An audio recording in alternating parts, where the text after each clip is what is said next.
bem-vindos ao Gente que Pode, o podcast que quer dar voz à diversidade. Meu nome é Heloíse Guion e eu estou aqui com as duas outras idealizadoras desse projeto. Juliana Golardins. Vânia Ferreira. E hoje nós vamos tratar de um tema muito importante, que é o capacitismo e a inserção no mercado de trabalho. E para isso nós trouxemos uma convidada muito especial, a Karina Rolatz. Ela é mãe do Alexandre, de 5 anos, e ela é casada com o André há 13 anos. E ela também é coordenadora do Centro de Reabilitação Projeto Liberdade há 18 anos. Ela já é fisioterapeuta há 23 anos e ela é especialista em neurologia infantil e pediátrica. Ela atua com ecoterapia e outras diversas abordagens direcionadas para a criança. E ela se declara simplesmente apaixonada pelo próprio dia a dia, que é habilitar e reabilitar crianças. Muito obrigada, Karina, pela sua participação aqui hoje conosco.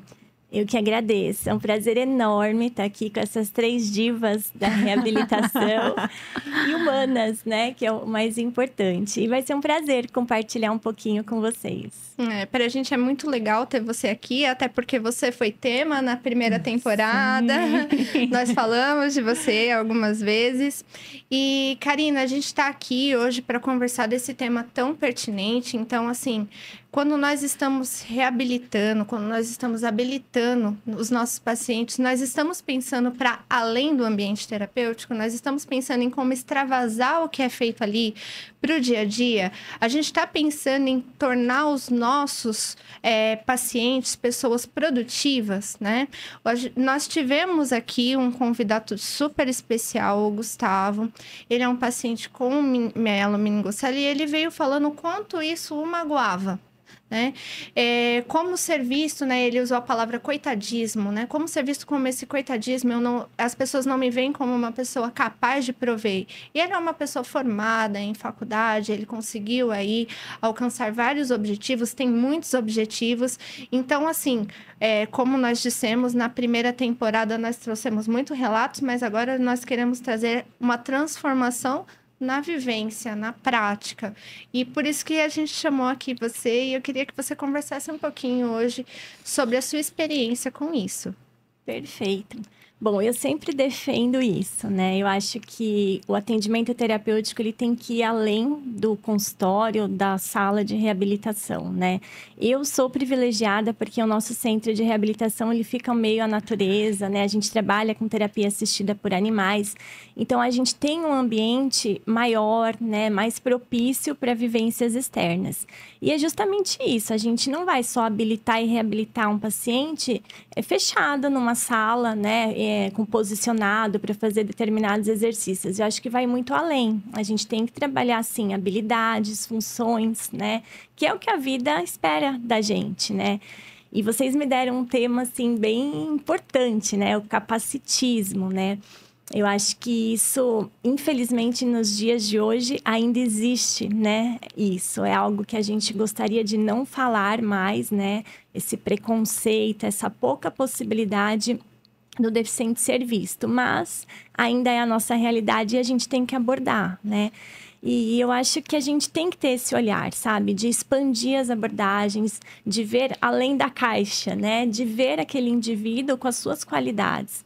A gente recebe muitas famílias que traz pra gente, né? Ah, ele ainda não fala, ele ainda não anda, ele não. Mas o que ele faz, né? Eu acho que todo mundo tem uma qualidade, tem coisas boas aqui dentro. Então, acho que cabe a nós, terapeutas, explorar isso, né? Eu acho que é a base, né? Acho que tem que começar daí. Você consegue contar pra gente um pouquinho das estratégias práticas que você vivencia dentro do seu centro para evitar o capacitismo? Eu acho que até a gente tem isso meio cultural incutido na gente, a gente acaba passando isso para as famílias. Então, se você tem alguma estratégia para lidar com isso. E o outro ponto da questão da preparação para a vida adulta, para a inserção profissional. Bom, meu dia a dia é reabilitar há 23 anos, eu faço isso. Então, a gente lida com o desenvolvimento das crianças e o crescimento delas, né? Então, as crianças que até então eram pequenas, hoje estão se tornando jovens e adultos. Então, o que a gente vem buscando de estratégias? atividades mais funcionais, porque às vezes a família, naquela intenção de acolher, de cuidar, limita um pouco essas atividades de vida diária, né? Então, a gente se depara às vezes com jovens que não conseguem preparar o próprio lanche. E eu vivi isso até cerca de 2, 3 anos atrás, quando eu reencontrei um paciente meu, que eu atendi pequenininho, ele desenvolveu a marcha quando estava comigo. E aí a gente se reencontrou 14 anos depois, e aí ele já era um moço, né, todo, mas com poucas habilidades. E aí até deu um start dentro do nosso centro, que foi olhar para esses jovens que estão crescendo. Existem alguns serviços, a gente sabe, mas não tantos quantos a gente gostaria, né? E aí a gente desenvolveu o PAP. O PAP é um programa dentro do Centro de Reabilitação que chama Porteiras Abertas para a Inclusão. Então, ele tem um olhar, lógico, de preparar para uma inserção para o mercado de trabalho, mas vai um pouco antes disso, prepará-los para a vida. Então, eles vão aprender a fazer esse lanche, se eles estiverem com fome em casa. Eles vão poder fazer esse lanche para levar para o trabalho. E dentre outras atividades, vestuário, banho. Então, a gente adaptou um chalé dentro do centro que tem uma cama para arrumar a cama, um banheiro, uma cozinha adaptada. Então, para a gente explorar mais essas atividades. Aí, a equipe de psicologia, psicopedagogia e terapia ocupacional toma a frente. E isso a gente faz em abordagem terapêutica. Então, não necessariamente tem que estar só nesse programa, né? É um olhar que a gente adquiriu justamente pelo crescimento, né? Dessas crianças que se tornam adultos e têm que se tornar funcionais, né? E essa mudança, ela vem vindo também de alguns anos, porque antes as expectativas eram diminuídas, né? Essas pessoas com essas condições de saúde, elas não viviam o suficiente para chegar, né, nesse nível. E agora eles vivem, eles crescem. E a gente estava falando disso na outra temporada. Como a gente prepara para esse outro lado? Nós hoje temos idosos nessa condição, que era uma coisa inimaginável. E como a gente vai fazer a diferença na vida dessas pessoas? E quando você falou expectativa, você falou considerando expectativa de vida, em anos vividos. Sim. Só que a gente tem que lembrar que são anos vividos com incapacidade. E aí, eu acho que o que mudou também não é só a quantidade de anos, mas é a expectativa criada na família sobre essa de viver criança, a expectativa de viver, mas do como viver. E eu acho que esse é um grande desafio, porque eu ia te perguntar justamente isso. Eu fiquei, na sua fala, eu fiquei pensando que uma das maiores angústias das mães atípicas em geral é esse desmame de autonomia. E é aquela angústia assim, se eu morrer, quem vai cuidar? A gente ouve muito isso. E aí, como é que a gente, como profissional da saúde, pode ter ferramentas para diminuir essa dor, né? Essa angústia na autonomia, no aumento da expectativa de vida e até mesmo da capacidade de geração de renda, da própria renda. Porque não é só o autocuidado, mas às vezes é isso. Se eu morrer, quem vai cuidar? Financeiramente, né? Então, como que tá a sua experiência dentro do PAP em relação a essa inserção de mercado de trabalho também? Então, o PAP ele é um programa recente no nosso centro, né? Mas a gente sabe que isso tem que ser visto, né? A sociedade, ela está abrindo algumas portas, né? A gente já vai em alguns comércios e vê as pessoas sendo inseridas, né? O que a gente, às vezes, se incomoda é que são pessoas com limitações pequenas, né?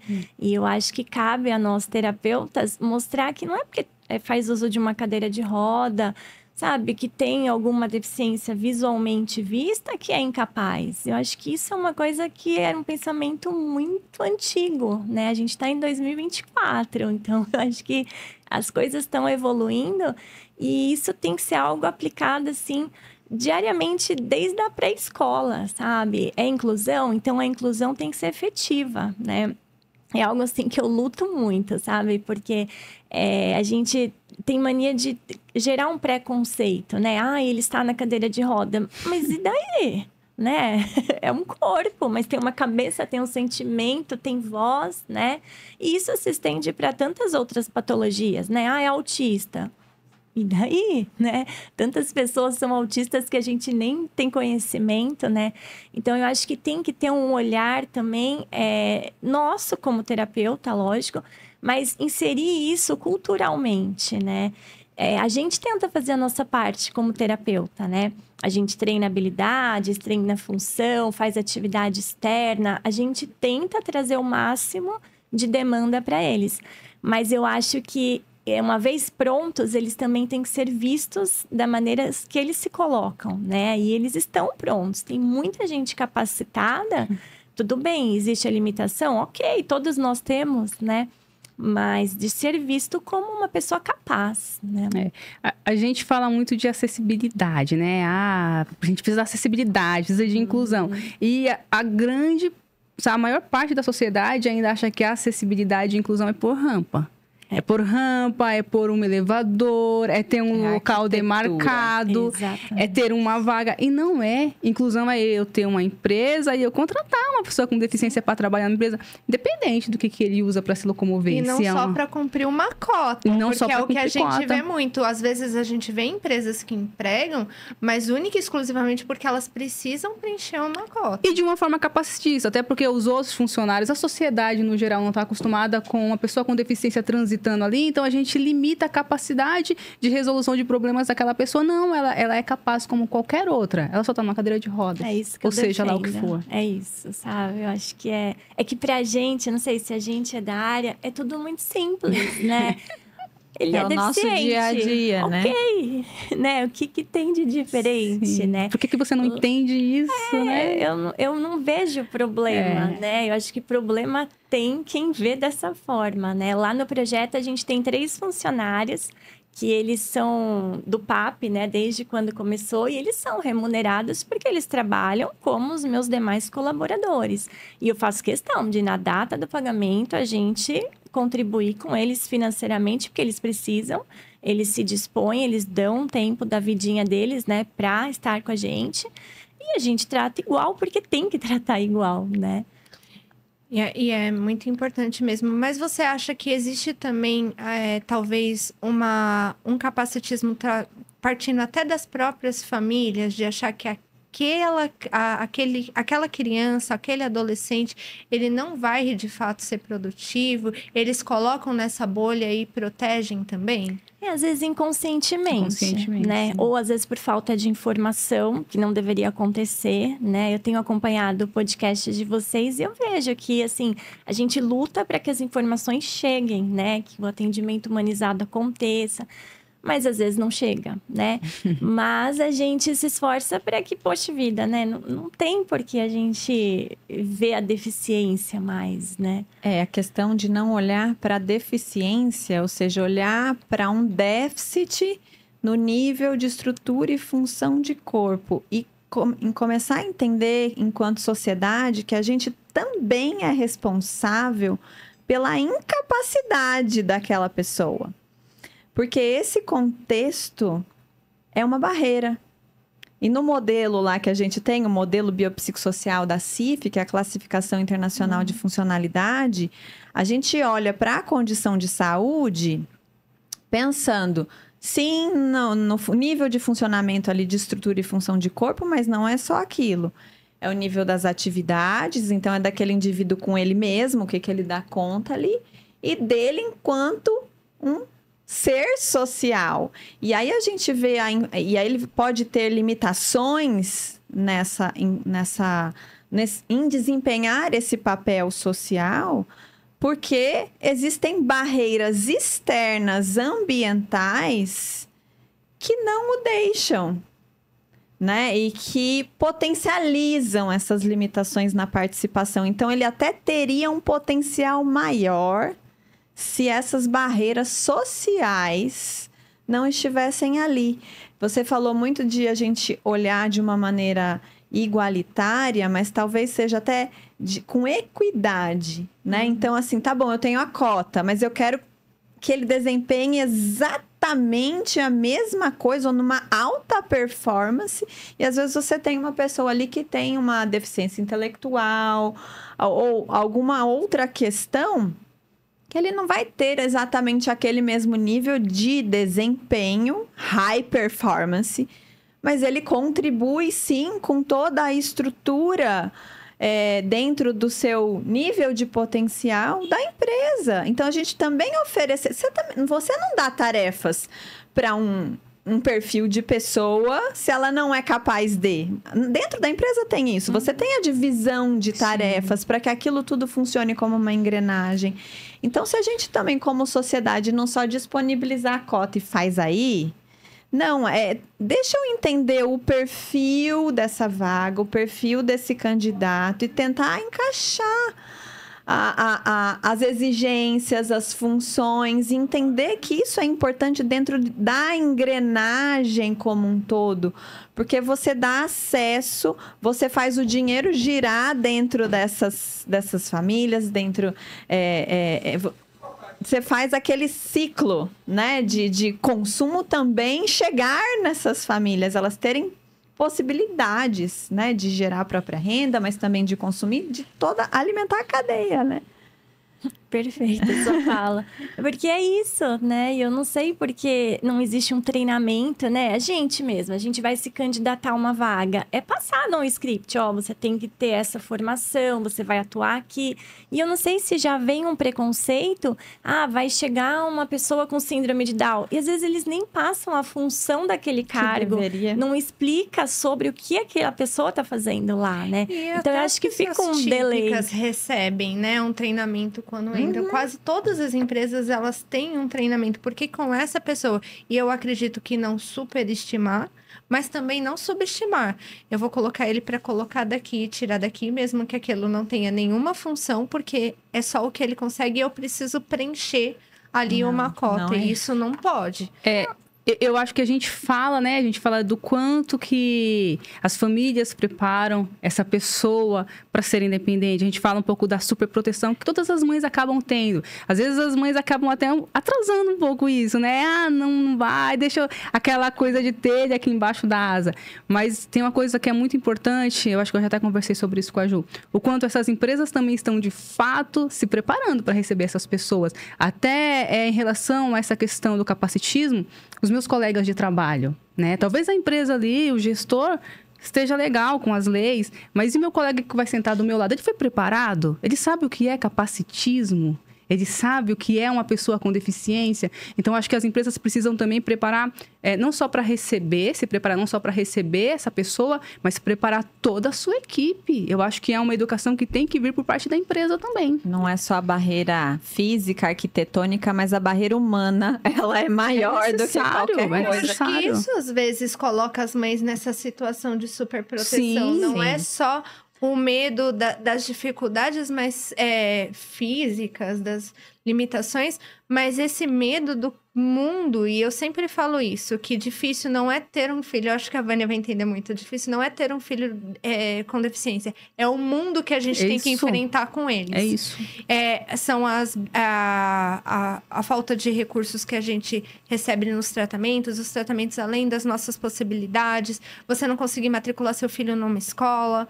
Então, assim, todas essas coisas, eu falo que a deficiência dos meus filhos é o menor dos nossos problemas. É o mundo que a gente enfrenta com eles que é difícil. A gente vive numa sociedade cruel, assim, né? Infelizmente, isso começa desde cedo, né? Às vezes, escola não está preparada, verdade. sabe? Escola não é capaz de ver o potencial de uma criança. E aí, ela já cresce com uma baixa autoestima, uma família insegura, uma mãe que tem medo, e tem que ter, porque a gente não sabe, né, o que está por vir. Então, eu acho que é muito cultural, sabe? Eu volto a falar nisso porque uma vez que eu sei da condição daquele indivíduo, do que ele vai fazer, se eu tenho um treinamento na minha equipe, a recepção é diferente. Você não vai ver a cadeira de roda, a deficiência, você vai ver um colega de trabalho, uma pessoa que vem também integrar a sua equipe, né? E alguém tem que puxar essa corda. A gente tem que se preocupar em conscientizar, né? Sou eu profissional da saúde, sou eu empresária, eu tenho uma equipe, então assim, eu vou deixar como está? Não, eu vou colocar uma pessoa com deficiência para trabalhar na minha empresa, mas eu vou conscientizar a outra equipe, porque, por exemplo, eu lembro quando o Igor nasceu, Ele era o único que eu tinha conhecimento com deficiência na minha família por parte de pai e mãe. Eu nunca tinha convivido com uma pessoa com deficiência. Ora, eu como mãe não sabia como lidar, como que eu poderia esperar que o tio soubesse, que o primo soubesse, que a avó. Não, eles iam aprender a partir dali. Muitos não aprenderam até hoje. Mas se eu tenho uma empresa e eu vou colocar uma pessoa com deficiência para fazer parte da equipe, talvez a equipe não esteja preparada. Tá, vamos preparar essa equipe. E hoje a gente tem no nosso meio muitas mais pessoas, né, com deficiência. Não que antes não tinha, mas hoje os diagnósticos estão sendo feitos. Existe, uma acessibilidade um pouco melhor do que antigamente. Então, essas pessoas estão saindo mais. Então, é uma sociedade que tem que ser inclusiva. Eu acho que compete a todo ser humano, né? Sim.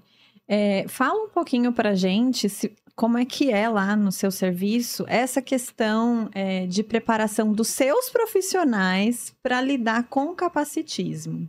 Lá a gente embasa muito na funcionalidade. Então, toda atividade, ela tem que ter um começo, meio e fim e um porquê, né? Então, isso é desde a estimulação precoce. Então, por que eu estou fazendo isso? Qual é o meu objetivo? Essa dificuldade, ela vai aumentar quando ela se tornar mais habilidosa. Então, isso é uma informação que todos os terapeutas têm. A gente segue isso, né? Justamente para preparar, né, essa criança para ser um jovem, um adulto mais funcional. Então, as nossas atividades, como eu falei, a gente está num espaço aberto, né? A gente tem os animais. Então, a gente explora muito isso. Às vezes, eles estão ajudando os tratadores de cavalo. Então, eu preciso trabalhar uma coordenação motora. Por que não ir lá pôr a ração para os animais, né? Aprender na prática. Porque é muito fácil, né? Encaixar a bolinha ou manipular um brinquedo. Mas por que não vivenciar? Então, a gente tem o setor da cozinha, que a gente oferece a comida para os nossos funcionários. Eles estão lá lavando a salada, sabe? Eles têm que ser inseridos. E se não forem inseridos dentro do meu serviço, que é algo que eu acredito, Exatamente. Eu não posso exigir da sociedade, né? Então, eu acho que é um olhar que a gente tem que ter, né? Eles estão crescendo, eles estão mais dispostos, mais habilidosos, porque a reabilitação, ela está com muito mais recurso, né, do que antigamente. Antigamente, tem paralisia cerebral, não faz nada, né? Hoje não, ele anda, ele é funcional. Ou desiste deles quando chega na adolescência, né? Ou eles desistem das intervenções e a gente não empodera para esse cuidado de longo prazo, né? Talvez ele não precise ficar a vida inteira em reabilitação, mas ele precisa achar outros caminhos para conviver com aquela condição de saúde que pode ter agravos com o envelhecimento, né? Então, a gente precisa fazer essa conscientização. E a gente vê poucos serviços hoje ainda, né? Direcionados para o jovem, para o adulto que nasceu com a deficiência, né? A gente vê serviços de deficiência já adquirida, né? Mas aquela criança prematura que cresceu e precisa ser acompanhada, tem ainda, né? É como se a pessoa com deficiência tivesse que provar a qualquer custo que ele é capaz de exercer aquela função. Pra tudo. Mas ele tem que ter oportunidade para provar. E chegar até essa oportunidade é difícil. Então, é bem complicado. Eu tenho um paciente que eu acompanho desde pequenininho. Hoje ele está com 24 anos. Aí ele foi inserido num laboratório, né, para fazer uma determinada atividade. E aí era um prazo que eles estipularam, tipo um contrato de prestação de serviço para a pessoa com deficiência. Então ele tinha data de entrada e de saída. Nunca vi emprego assim, mas tinha. E aí venceu o prazo, não há chance de recontratar. E aí ele ficou quase 1 ano para conseguir uma nova oportunidade. E assim, já tinha uma experiência profissional, cabeça normal, mas ele é cadeirante. Sabe? A cadeira de roda limita. É muito difícil eu penso assim, né? Até falando de cultura, né, gente? Houve um tempo em que você é uma pessoa com deficiência, você tem direito a um benefício do governo. E aí, as pessoas com deficiência, né, paravam ali, né? Eu já ouvi, né, uma pessoa com deficiência, funcionário público, falar pra mim, não, Vânia, chegou um momento da minha vida em que eu não queria viver de benefício. Eu queria ter o meu salário. Eu quero ter meu direito a férias. Eu quero, sabe, ter meu 13º. Eu falei, tá aqui seu benefício, eu vou trabalhar. Mas não foi fácil entrar no mercado de trabalho. Hoje ele é um funcionário público por mérito, passou no concurso público e ele tem muito orgulho. Eu não sou dependente de benefício, eu quero ter o meu salário. E Quantas pessoas com deficiência hoje não estão assim? Eu quero sair desse negócio de viver de benefício, eu quero meu salário. Às vezes as famílias tinham medo, né? Exatamente. Vai perder o benefício, mas Exatamente. é um benefício, né? Isso não é um mesmo. salário, Isso é cultural, não tem né? chance de evoluir, é cultural. É cultural. E por isso que eu falo, acho que isso tem que ser lá atrás, sabe? Sim. Tem que ser nas escolas. Mas aí a gente se depara com escola que não está preparada nem para receber. Aí a gente fica meio assim, né? O que eu faço, E né? aí vem a mãe super protetora, né? Mas eu acho que aí compete aos terapeutas, né? Porque Exatamente. diariamente eles estão com a gente, né? Eu acho que é uma função nossa, né? A gente tem que acolher, né? Porque a gente sabe que eles precisam dos nossos cuidados, né? Motor, psicológico. Mas a gente também tem que vê-los como indivíduo, né? Sim. Então, por que eu tô treinando marcha? Eu tô treinando marcha porque eu quero que ele vá ao shopping sozinho, eu quero que ele tenha uma vida social, eu quero que ele vá entregar lá o currículo dele, vá fazer entrevista. Então, a gente tem que ter um olhar também um pouco além, porque a sociedade não tem. Não tem. As escolas, infelizmente, são poucas que estão preparadas, né? Então, acho que é mais Eu acho que não é preparar nossa. só a escola para receber essa criança, mas pensar na formação desses pequenos cidadãos que estão ali, né? Das outras crianças, das crianças típicas, em poderem ter a vivência, a convivência com pessoas que não são iguais, né? Respeitar desde lá de trás, desde lá de né? trás, porque aí assim a gente muda a mesmo. cultura. A gente começa a ter realmente a participação através do convívio, né? Então, a gente precisa, talvez, a gente, enquanto profissional de saúde, extrapolar as barreiras do nosso consultório e a gente olhar para esse outro papel, que seria a orientação escolar, porque a escola também está perdida muitas vezes. O professor está sem ferramenta. Exatamente. E aí a gente precisa capacitá-los, a gente precisa estar aberto a ir lá e falar, olha, o que vocês estão precisando? Como é que vocês estão olhando essa criança?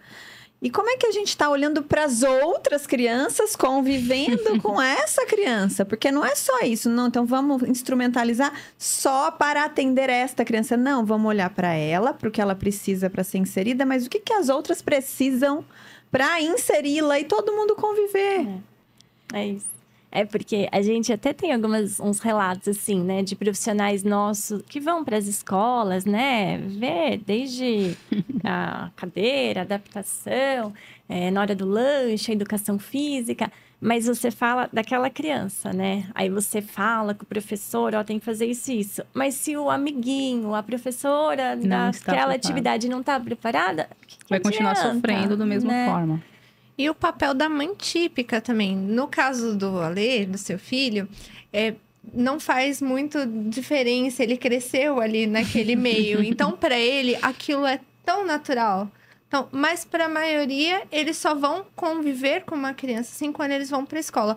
A gente, como sociedade, as mães típicas, elas conversam com essas crianças e explicam para essas crianças que elas vão encontrar pessoas de todos os tipos, né? Com todas as diferenças e que são essas diferenças que nos tornam únicos. Isso é tão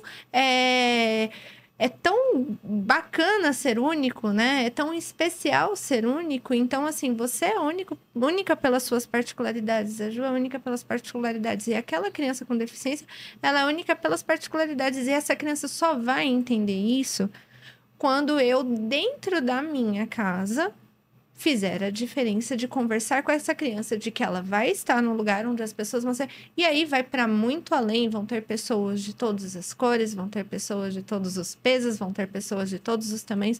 E eu tô deixando meu filho preparado para lidar com essa diferença? E a grande maioria não faz isso. Né? Não faz. Essas conversas são difíceis, né? A gente talvez não recebeu quando criança, e aí para abordar é mais difícil ainda. E aí, com essa questão do envelhecimento das pessoas com deficiência, me vem na mente até um outro tabu, que é conversar sobre sexualidade. E aí, você arregalou os olhos, eu queria saber como é que tá a sua experiência lá no centro, já que as suas crianças já não são crianças, né? O ano passado a gente fez uma palestra, uma pessoa muito legal. Ele trabalha só com sexualidade com jovens atípicos. E a gente abriu um convite para todo o público, né? A gente tem hoje, assim, mensalmente a gente faz 2.000 atendimentos. Então, a gente tem por volta de 350 famílias sendo atendidas. Foram 10 famílias. Então, assim, a gente tabu, fez né? toda tabu. uma estrutura, né, para receber, porque, assim, é algo que vem junto, né? Eles estão crescendo, então começa a despertar a sexualidade, eu quero trabalhar, eu quero ganhar dinheiro, coisas do crescimento, Não tem como né? tirar isso do indivíduo. E às vezes vem até mais aguçado, né? Sim. E aí a gente preparou um auditório, um café da manhã, né? E aí tinham 10 famílias lá. Mas essas 10 vão contar para as outras 10 e na próxima tentativa. Boa. Mas eu acho que é um começo. É um começo. Né? É um começo. A gente tem que ir abrindo, quebrando barreiras, né? Foi super bacana. Quem tava, né, adorou. E foi super descontraído e levou o conteúdo necessário, porque eles têm que ter uma vida sexual como todo mundo tem, né? Então, assim, são temas que a gente precisa abordar de maneira natural, né? Eles precisam trabalhar, eles precisam namorar, eles precisam viajar. Vão né? casar, vão constituir família. Né? Eu não sei por que ver a diferença, é o que você acabou de falar, né? Não que pode graça ser teria sem objetivo, né? A terapia tem que realmente extravasar do ambiente terapêutico. Olha, o papo tá muito gostoso, como todos os episódios, a gente precisa pensar em aumentar o tempo dos episódios. Mas o que eu quero é agradecer, Karina, a sua participação. Foi muito especial ter você aqui conosco. E todo esse projeto, ele só é possível graças aos nossos patrocinadores e apoiadores. Então, conheçam os nossos patrocinadores, a Agência Treve, a Casa Day Personalizados, a Bate Félix Informática, o Instituto Beta de Ensino e Saúde, a FlexCorp e o Centro de Reabilitação Projeto Liberdade. E os nossos apoiadores, a Gamecast, aqui onde nós gravamos, o Núcleo de Acesso à Justiça da Criança em Condições Crônicas Complexas de Saúde do Escritório França Pinho Cunha Advocacia e a Neurologic. E eu convido vocês também a conhecer os nossos cupons de desconto. Nós temos o Instituto Beta liberou um cupom de 20% de desconto para os cursos da área de fisioterapia neuropediátrica e a neurofuncional no idoso, no adulto e no idoso. Utilize o cupom Gente Que Pode 20 e a FlexCorp também liberou um cupom de 10% de desconto nas compras à vista no site deles. Então, utilize o cupom Gente Que Pode 10 e nós convidamos também vocês a conhecer o Centro de Reabilitação Projeto Liberdade. Lá são oferecidos diversos serviços. Então, eles têm a ecoterapia, hidroterapia, terapia ABA, eles têm terapia assistida por animais e muitas outras abordagens. Conheçam, é um projeto incrível. Inclusive, meu filho foi paciente do Centro de Reabilitação. Já falei disso aqui em outro episódio. E eu convido vocês a seguir todos os nossos patrocinadores nas redes sociais que vão aparecer aqui no vídeo. Aproveite também, compartilhe o nosso conteúdo, nos acompanhe nas redes sociais, curta, comente e faça com que cada vez mais as pessoas saibam que todo mundo pode.